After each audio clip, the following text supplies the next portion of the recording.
రాజీవ్ గాంధీ విగ్రహాన్ని టచ్ చేసే ధైర్యం కేటీఆర్కు ఉందా అని మంత్రి పొన్నం ప్రభాకర్ సవాల్ చేశారు. సిద్దిపేట జిల్లా హుస్నాబాద్లో కాంగ్రెస్ కార్యాలయంలో నిర్వహించిన రాజీవ్ గాంధీ జయంతి కార్యక్రమంలో పాల్గొన్న మంత్రి కేటీఆర్పై విమర్శలు చేశారు. హైదరాబాద్లో సచివాలయం ఎదుట రాజీవ్ గాంధీ విగ్రహాన్ని అట్టహాసంగా ఆవిష్కరిస్తామని స్పష్టం చేశారు.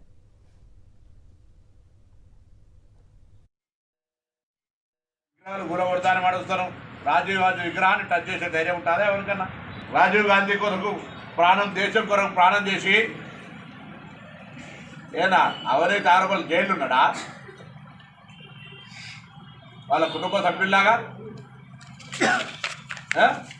ప్రాణం పోయింది, ముక్క దొరకలే, కనీసం అమానత్వం కూడా లేకుండా ఆ విగ్రహం పట్ల మాట్లాడుతూ ఉన్నాం. ఒళ్ళు అన్నీ దగ్గర పెట్టుకోమని కోరుతా ఉన్నాం. ఏది పడితే అది మాట్లాడితే నడవదు. అది రాజీవ్ గాంధీ విగ్రహం, మా నాయకుడి విగ్రహం. ఈ దేశంలో 21వ శతాబ్దంలోకి తీసుకుపోవడానికి 18 సంవత్సరాలకే యువత ఓటకు ఇచ్చిన నాయకుడు. త్వరలోనే అట్టహాసంగా చాలా పెద్ద ఎత్తున రాజీవ్ గాంధీ విగ్రహావిష్కరణ చేస్తాం. రాజీవ్ గాంధీ విగ్రహావిష్కరణ సెక్రటరియట్ ముంగడ చేస్తాం. విగ్రహం ఇప్పటికే నెలకొల్పబడ్డది.